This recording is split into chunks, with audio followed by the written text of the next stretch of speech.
Greetings again, friends. Time for another top of the new year special edition of In Other News, where we look at what perhaps is coming up in 2012.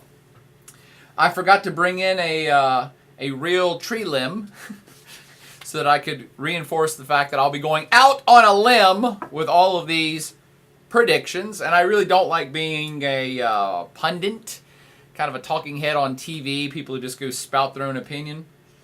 However, a lot of you have asked for me to do this, and so I'm just going to kind of go around the globe and look at some very general themes of things that are going to probably be unfolding or that we should pay attention to in 2012.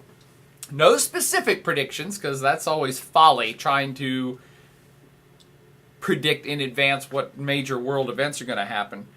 However, if you understand what's going on in the world and you're going to continue to pay attention to it, you can make some generalized statements about some things with a fairly decent return on your betting investment, I believe. And I'm going to start with some broad categories like this. In 2012, who's going to continue to be awesome? Who are probably going to be the biggest winners for 2012 in terms of doing well, avoiding conflict, doing well economically or politically or technologically? And this may be obvious to all of you who've ever had my class. You got to kind of look at the BRIC countries, with the exception of the R. Russia is a question mark. But you look at China. China's got nowhere but up to continue to go in 2012. Nothing major on the horizon you can predict that's going to be problematic for them. Will they suffer some natural disasters? Maybe, probably. Will there be any big political upheaval? No. There's going to be a transition from the power team of Hu Jintao, Wen Jiabao to some new communist leadership that's likely to not cause any ripples at all. Their growth will continue to keep going forward, and they'll continue to get richer in terms of total GDP, but also GDP per capita. China's going to do really good. Who else can we throw into the continuing awesomeness for 2012? Back to the BRIC, Brazil. Brazil's looking like it's going to continue perhaps double-digit growth. Just a great country coming into its own as a second-tier, I wouldn't even call it superpower yet, but it's kind of a second-tier world power for sure.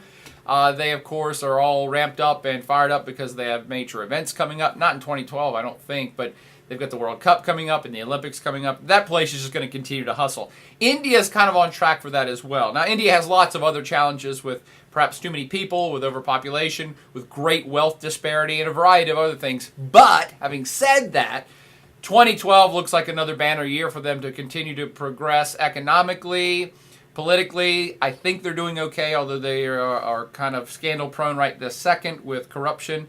However, they're trying to fix their corruption issues. So again, I think positive things are afoot for India in 2012. And Turkey. Turkey, even though they've had some issues with Kurdish rebels and some terrorism and problems in the neighborhood because they're an ally of Iran, I think Turkey's got nowhere to go but up, both economically but also militarily and politically. Turkey, another second-tier world power that not many people are paying attention to. Good place for investment, by the way. All these places are.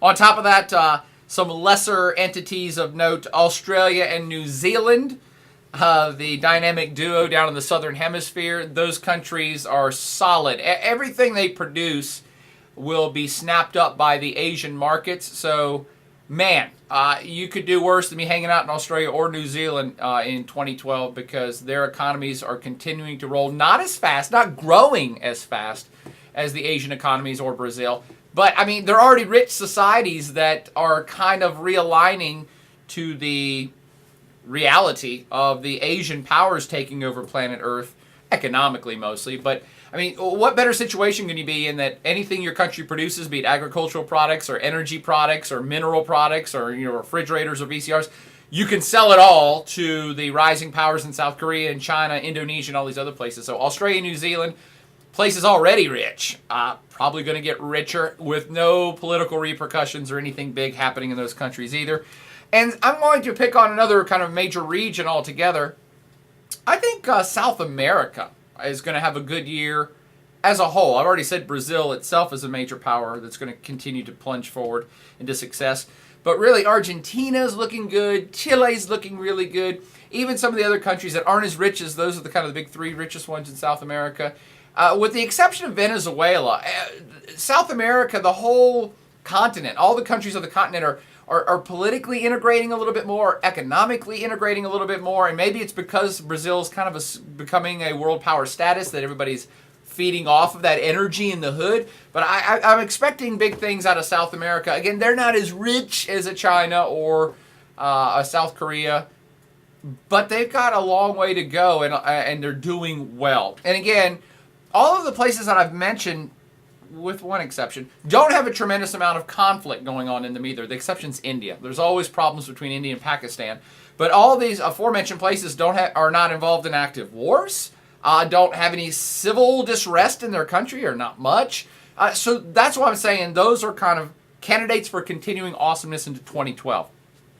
How about places that are getting better, that are still behind, but are showing a lot of promise in 2012 that they're going to do even better this year than they were last year? Believe it or not, I'm going to pick on Pakistan. I think that Pakistan is going to be going forward because it can't get no worse. And maybe I would add to that news to watch. I believe the U.S.-Pakistani relationship is actually going to get better too. Why? Because it can't get any worse. Barring a nuclear attack on Pakistan by the U.S. or a nuclear attack on Afghanistan by Pakistan, which I do not think is possible.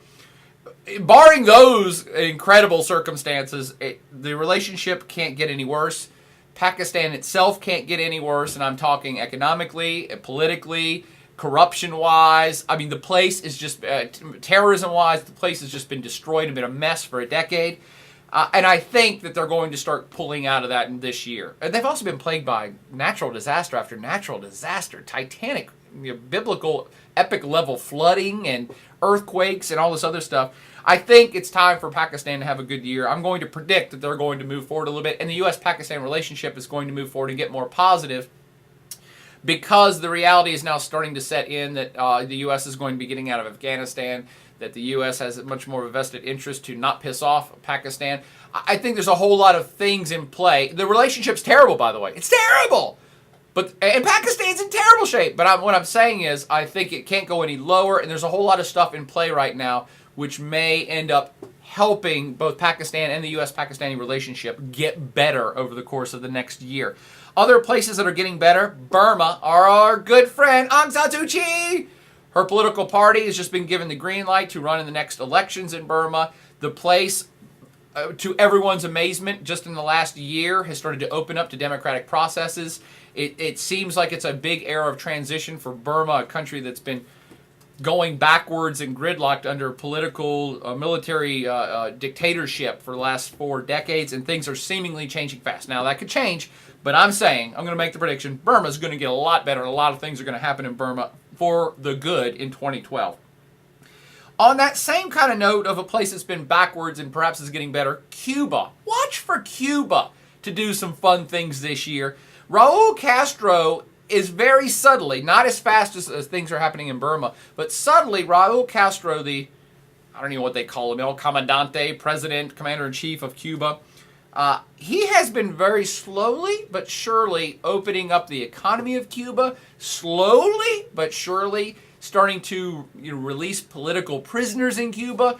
I think the reality everybody accepts is that as soon as Fidel Castro kicks the bucket, that Cuba's going to throw off the pretend, yoke of communism and open up a lot and probably reestablish relations with the United States.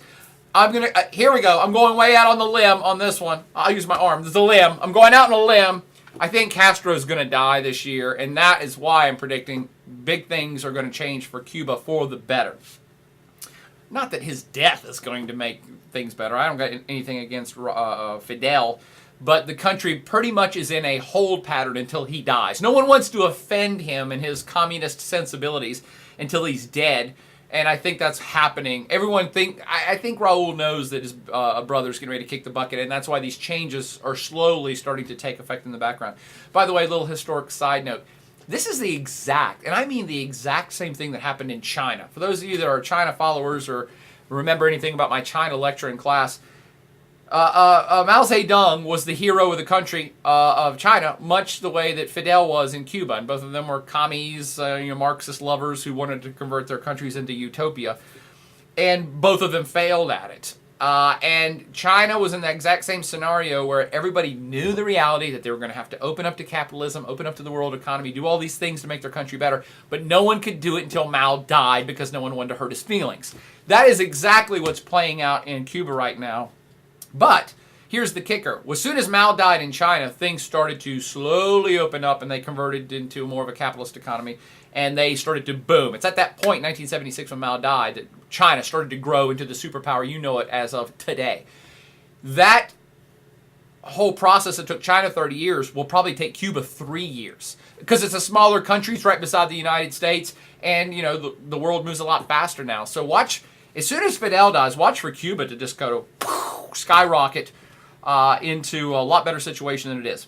A couple other places getting better, or themes I should say. Democracy is a theme globally that is going to continue to get better and stronger over 2012. 2011 was kind of a boom for democracy with the Arab Spring and dictators across the Middle East and other parts of planet Earth kind of getting chucked out of office. I've already talked about Burma becoming more democratic. I think democracy in general is not done. 2012 is going to be a good year for democracy because, maybe I'm getting ahead of myself, other dictators are likely to fall this year, namely Syria. I don't think that al-Assad regime is going to last in 2012. I can't envision them making it another year in power in Syria.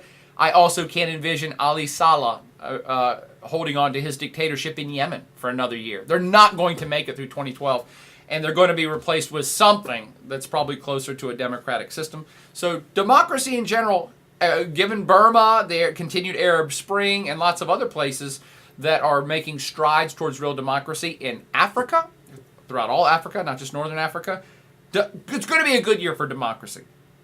Maybe not in Iraq, but it's a good year in democracy in general. And the other general statement I'll make about places getting better, I'm going to go back to Africa. I think Sub-Saharan Africa as a region is looking extremely promising right now. There's tremendous amounts of investment going into this place from China and India, who are now kind of in a running competition with each other to see who can influence more stuff in Sub-Saharan Africa. Even lesser powers like Iran are trying to get into that game, and Hugo Chavez. The United States is finally waking up and saying, hey, wow, Africa has all this potential and all these resources, and maybe we should be investing there. The U.S. military, actually, I think, is going to invest a lot more in Sub-Saharan Africa. And a lot of African leaders are starting to clean up the acts of their country. A lot of the dictators are starting to go away. People that have been in power for 10, 20, 50 freaking years are starting to go away. People are trying to focus on cleaning up corruption. So watch Sub-Saharan Africa, a very big region, very big, second biggest continent after Asia, a very big region, a region with tremendous amounts of potential in terms of resources and human potential that is just now starting to move forward and open up. Sub-Saharan Africa going to get better in 2012. To now go on the negative side, places I believe that are going to continue to flounder and fail in the coming year, 2012. And flounder, I'll say flounder, not fail. Fail means that you come up against a wall and you're done, you're out of it, you're dead. Flounder just means you're kind of just hanging out and you're not getting any better and you're not coming up with any solutions and you're not growing any. So places that will continue to flounder in 2012, look no further than the United States. Whoops, sorry to state what I consider the obvious. Although things are looking better right here at the beginning of 2012 in the U.S., jobs are starting to be created and unemployment numbers are going down. That's what they say, but they change these numbers every month. I think really the recession is going to take a lot longer for the U.S. to get out of, and it may end up being what they call a double dip recession where it gets even worse. We're in this political gridlock year in the United States where we're going to waste 365 days trying to figure out who's going to run the country again for 4 years. And in this, the Congress itself has been gridlocked for the last year already, so look for even worse gridlock. So the U.S. is just really, in my opinion, politically and economically, kind of just floundering, just hanging out. Other places in that boat, Japan. Japan, of course, still recovering from just horrific 2011 with tsunamis, earthquakes, tsunamis, nuclear disasters. Their economy's been floundering for 20 years, and these disasters have certainly not helped anything. So while here I've picked on the two richest countries on planet Earth in my floundering category. The U.S. is the richest country. Japan is the second richest country. Both of these places are economically and politically just treading water / floundering. And 2012 is likely to not get any better for either one of them. Europe in general also falls in this category, with some exceptions. The German economy and the German peoples, jawohl! Love my German friends. Is it Liebe? Ich liebe Deutschland. That place, of course, is the economic engine of all of Europe. So Germany will continue to do well into 2012. But the rest of Europe, who knows if, Spain and Italy may crash and burn and go bankrupt altogether. Portugal and Ireland may not be far behind them. The Eurozone, no one knows if the Eurozone, the whole idea and concept of the Euro itself is going to survive the next year. I'm not predicting that it's going to fail, by the way. I'm just saying Europe in general, with the exception of Germany. And Poland, by the way. Poland is watch for Poland. You know what? I'm going to put Poland in the getting better or continuing awesomeness category. No one pays attention to Poland. They're right next door to Germany, and they're turning into an industrial powerhouse themselves. So with the exceptions of Germany and Poland, Europe, and I'm talking Eastern and Western Europe, is just kind of floundering as well. They are still entrenched in a big recession, and all of these countries, if they're not getting ready to go bankrupt, like Italy and Spain, they're trying to do everything in their power to not be in that situation of near bankruptcy, like the UK, who's started up all these great austerity programs to slash their budgets to try to get stuff back on track. Again, in general, Europe will continue to flounder throughout 2012, with perhaps it getting worse if they can't get their Euro act together and things of that sort. Who else is floundering? Russia. I would not have said this 6 months ago, but now that Vladimir Putin's confidence has been shaken by political protest, and we're not sure if he's going to be the president, although from my last plaidcast, I think he is going to win the presidency. The Russian economy pretty much only floats by selling natural commodities like oil and natural gas and timber. And they have not done nearly enough to diversify themselves. So they may do okay. They may do okay in 2012, but they just don't have a lot of action going on. And now with the semi-political instability of this loss of confidence in Putin, I think they're going to flounder a bit in 2012. They might hold their own, but they certainly are not steaming forward like the other BRIC economies. When you look at Brazil and India and China, these are places with double-digit growth. Russia's nowhere near that. And now they have political instability on top of that. Okay, so Russia floundering a bit, as is Mexico. Mexico is bogged down terribly with the drug wars, and they are also in an election year, so we're not sure who the next leadership's going to be, and we don't know if the leadership's going to continue the war on drugs and war on terrorism within Mexico the same way that the past administration has. So this leaves a great amount of uncertainty. And, of course, the United States and Mexico have all sorts of issues with each other with immigration. None of that's likely to get better in 2012 either. So Mexico's another place that I'm not saying they're going to get worse, but they're just kind of going to float in 2012 with a lot of violence connected to the drug trade, a lot of poverty, and a lot of issues with their next-door neighbor, the United States, over immigration and drug issues and everything else. Okay, to wrap up just briefly, and I won't go into great detail in any of these, unless you want me to, and you can hit me up and we can talk in another podcast. Here are places that I think are going to get worse in 2012. Again, out on a limb! Here's my calls for places that are likely to not do as well in the next 365 days. Iran. Iran is receiving tremendous amounts of pressure from planet Earth right now. There's not an oil embargo, but even China is on board for this now to not buy as much oil from Iran. Everyone's worried about Iran's nuclear activities, and they are under punishing economic embargoes from the U.S. and Team West in general that the Chinese and Indians and other people are starting to get involved in. The Iranians made this bizarre claim just 2 weeks ago that they'd blow up U.S. ships who came into the Persian Gulf, and it's like, could this country do more to isolate itself and piss off everybody on planet Earth? And the answer is yes, they can, and they're going to continue to do that in 2012, and they're going to get further isolated, and I think they're going to get hurt economically and politically and perhaps militarily if they don't watch their asses. I'm talking mostly of the Iranian leadership. The poor Iranian people have to suffer under this terrible leadership, in my opinion. Other things that I think are going to get worse in 2012, across the Arab world and the Islamic world, more generally speaking, there does seem to be forming up a real Shia-Sunni Cold War. And this gets back to Iran. Of course, most of the Shias on planet Earth are in Iran.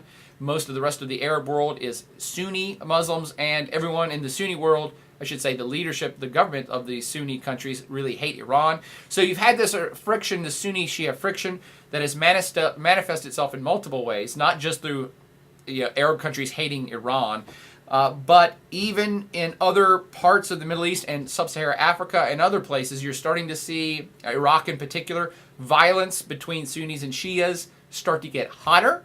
I think that's a trend that's likely to continue in 2012. Let me stay on that theme. I think Iraq's going to get a lot worse in 2012. They're going down.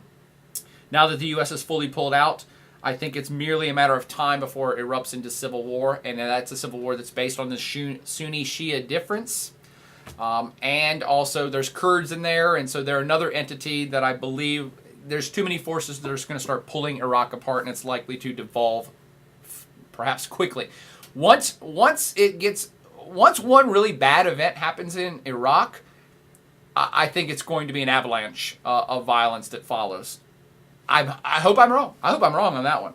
But I believe Iraq's going to get worse. I believe Afghanistan's going to get worse. I think it's imminent the U.S. is pulling out of there, which is going to give the Taliban and other entities more teeth. Just go ahead and stick it out, fight harder, because they know everybody's going to leave. And I can't see that situation getting... I want to be optimistic, but if I can't see it, if I can't envision how it could possibly get better, then I can't lie to you. I simply do not see any solutions for Iraq or for Afghanistan in the coming year or coming decade. Other places that and other themes that are going to get worse in 2012, I talked about this a few plaidcasts ago. This violence, Muslim violence against Christians, is also ramping up and will continue to get worse in 2012 in places like Nigeria, which is in a terrible shape right now with violence between Muslims and Christians against each other. I'm not just blaming the Muslims. I'm not just blaming the Christians. It's attack and counterattack going on in Nigeria right now. Violence against Christians in Egypt is getting a lot worse too. And there are other examples of this. So not just the Sunni-Shia issue that I think is going to get worse in 2012. I think the Muslim-Christian issue is perhaps also going to get worse in 2012. Speaking of which, Nigeria is in a bit of trouble and perhaps going down because of this very violence that I'm talking about. Other places that I think are going to get worse in 2012, I think Hugo Chavez's time is up in Venezuela. That country, I already told you that I thought South America was going up, and I think it is. As a continent, I think almost all the countries are lifting themselves up and getting better, with the exception of Venezuela. The new stuff just keeps getting put out there, and maybe it's propaganda, but I mean, the murder rates in Caracas and Venezuela as a whole are terrible. The kidnapping rates are some of the worst in the world. The endemic poverty there has gotten no better, even though Hugo, the champion of the leftist / communist, has been attempting to redistribute all this wealth for 10 years. It's simply, I can't see how anybody even votes for the guy, because it hasn't worked. I guess enough people have gotten a little bit better in Venezuela, but I think his time has come. I think his brand of socialism / communism is too far to the left, and none of the other Latin American leaders are buying into it. None of the other Latin American countries are buying into it. I think he's isolated himself, and I believe Venezuela is going to get in worse shape this year, and Hugo himself may go down. And finally, the Ukraine.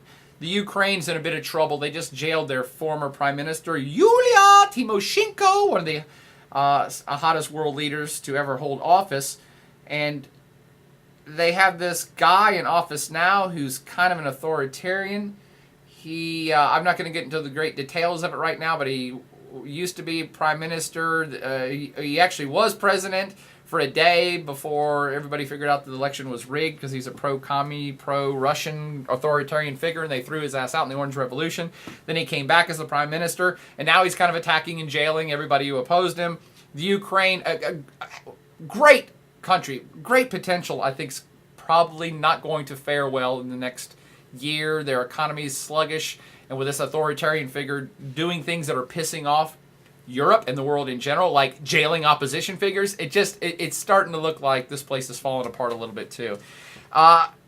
Also going down, major theme, authoritarianism in general. As I just suggested, this one guy in Ukraine, he's ramping it up, and actually a guy in Belarus Lukashenko, President Lukashenko in Belarus is kind of the last dictator of Europe, the last authoritarian figure. Him and the guy in charge of Ukraine are the last holdouts who are kind of like, yes, we hold all the power and we're going to use it to our advantage. But they're a dying breed. And as I've suggested already with the Arab Spring, but also with sub-Saharan African countries starting to kind of throw out dictators, and Burma transferring to democracy. This is going to be a bad year for authoritarian figures, as we see Syria probably lop off their authoritarian figure, and the same going to happen in Yemen. Another place as a whole, I think I've already referenced this in the floundering section, but the EU and the Eurozone, I already put them as floundering. It could get worse fast there too. Again, going out on a limb on that, I don't think that the Europeans would be foolish enough to destroy the European Union or the Eurozone, but you never know. And gridlock could occur at any given time to start to melt down their own economy that would cause countries like Germany, perhaps the Scandinavian countries, other rich countries, to just say, you know what, the hell with this, we're out. The Brits already put forward a referendum at one point, and were trying to have a public referendum to vote themselves out of the EU.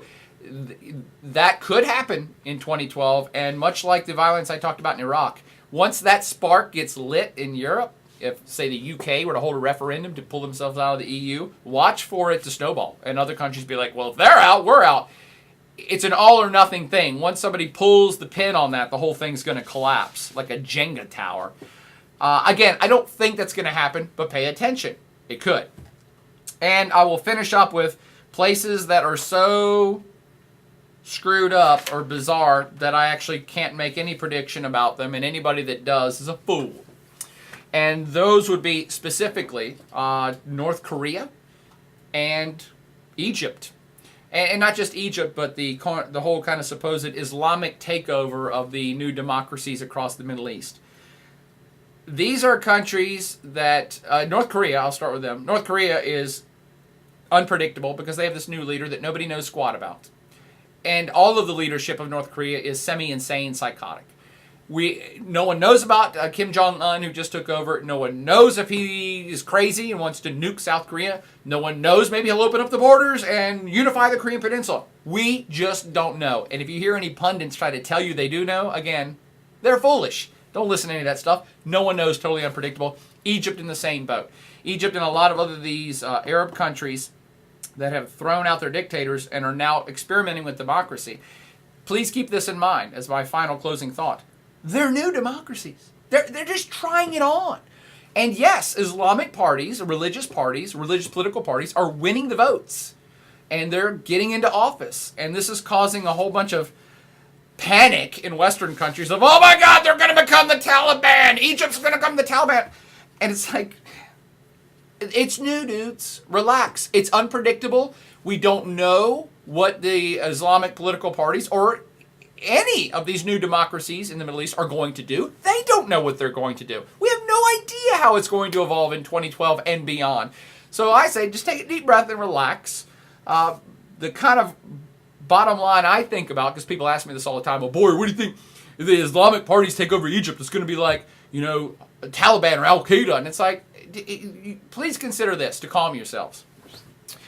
The reason that all of these Arab countries got so pissed off at their leaders and started throwing them out one by one is that their economies suck and food prices are high and people are poor and their countries are going nowhere. Do you actually think the Taliban or Taliban-like minded people are going to be able to take over Egypt? What would they bring to the table? How would they address all the issues economically that got the former leaders thrown out? And the answer is they can't. So everybody just relax. There may be a move towards religious inclined parties in Egypt and other parts of the Arab world. But unless those parties come up with solid answers on how to engage in the global economy and get their countries richer and their people richer, they're going to fail like the leaders who just got checked out. That's how democracy works. All right, but I better end there. This is like the longest podcast I've ever done, but I've had fun.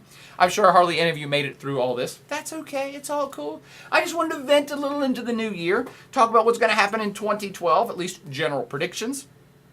My final general prediction, I think it's going to be a good year. I think that there's so many good things happening that kind of outweigh the bad, even though you only ever hear about bad stuff in the press.